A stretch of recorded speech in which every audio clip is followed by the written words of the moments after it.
Eggheads, final round. Your first question. The masthead of which daily British newspaper features an eagle carrying a rolled-up paper? The Independent, The Guardian or the Daily Mail? The masthead of which daily British newspaper features an eagle carrying a rolled-up paper? Independent. That's the Independent. Yes, it is, Eggheads. Correct. One to you. John and Tony. Which 20th century Prime Minister was born in Huddersfield in 1916? Clement Attlee, Harold Wilson or Anthony Eden? Which 20th century Prime Minister was born in Huddersfield in 1916? Okay. Well, we've got to go for somebody with a northern accent. Yep. So I think Clement Attlee is ruled out that way.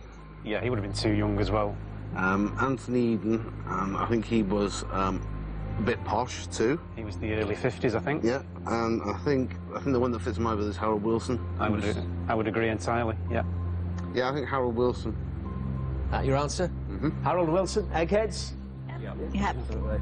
It's the right answer, yes, well done. Okay, second question for each team. This is for the Eggheads. Dead Poets Society, Witness and The Truman Show are films by which director? Sidney Lumet, Peter Weir or Ridley Scott? Dead Poets Society, Witness and The Truman Show are films by which director? That would be Peter Weir. Peter Weir is correct, Eggheads. Okay, second question for the Lunkheads. Who wrote the novel A History of Mr. Polly that was first published in 1910? Rudyard Kipling, Evelyn Waugh or H.G. Wells? Who wrote the novel A History of Mr. Polly that was first published in 1910? I don't think it's Rudyard Kipling. I'm not sure. I mean, you associate H.G. Wells with science fiction, Yeah. but I have a feeling that he wrote other genres as well. I was originally erring towards Evelyn Waugh, but I think we'll go for H.G. Wells. I think it's you're right. Seeing as you're captain, Okay. yeah, I'd like you to decide. Right. You know what I think. Yeah. Right, well, I'm going to go for H.G. because if I go for Evelyn Waugh now and I'm wrong, I'm like an idiot. So what's it to be then, guys? I think we'll go for H.G. Wells, please. Okay, H.G. Wells, all kinds of considerations being taken into account there. And ending up with the right answer. Yeah. History of Mr. Polly, well done. Got it in the end, so it's 2-2. Eggheads, cassiterite is the major ore of which metal? Tin, lead or copper? Cassiterite is the major ore of which metal? It's tin. And didn't Britain used to be called the Cassiteries or something, like the Tin Islands, Isles. by the Romans, because the amount of tin that was here. Okay. Cassiterite is the major ore of tin. It's correct, Eggheads. Tony and John, you need to get this question right. Here you go.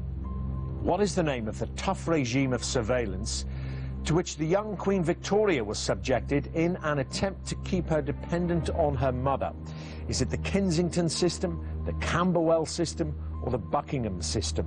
What is the name of the tough regime of surveillance to which the young Queen Victoria was subjected in an attempt to keep her dependent on her mother? My thoughts. I'm glad you've got some thoughts. I have got thoughts. Yeah. Whether they're sensible thoughts or not will yet to be seen, aren't they? I would discount Camberwell system. I don't think Why? I don't think the royal family would have anything to do with Camberwell, frankly. Who was Camberwell? Well, it's a place in London. I don't think they'd go anywhere near it. I wouldn't touch it with a barge pole. I have a funny feeling it would be the Kensington system, because only that Queen Victoria's mother, I assume, would have lived in Kensington Palace, not Buckingham Palace. So that's the only reason why I would think Kensington system on that. That's fine by me. That'll do me. Cool. And that's the one we'll go for, isn't it? What is it? The Kensington system. Gone for the Kensington system. Some interesting logic there, which has landed you the right answer. That was really good. Very good reasoning. Well, it takes us to sudden death now, so as you saw before, we remove those choices and put this to the Eggheads. who resigned as the governor of the remote Russian province of Chukotka in July 2008. Chukotka, C-H-U-K-O-T-K-A. Roman Abramovich. It is the correct answer, Eggheads. Roman Abramovich resigned as the governor of Chukotka in July 2008. So back to you then, Tony and John. Great quizzing. Here we are, another question.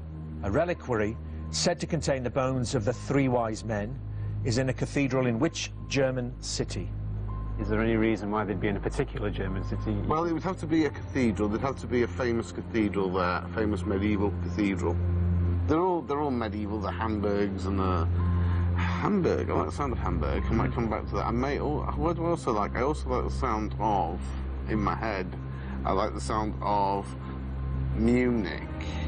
But I don't know about Munich. But I like Hamburg. Hamburg. I can feel people going to Hamburg. I don't know why. Should we say what I just thought before and I've forgotten now? Hamburg, please. Hamburg. The three wise men, the bones of the three wise men. Well, CJ, you lived in Germany for some time. Is it Hamburg? Don't think so. Cologne. It's Cologne. It's Cologne. Right. Cologne, which you weren't thinking about. Which means, of course, Eggheads, you've won.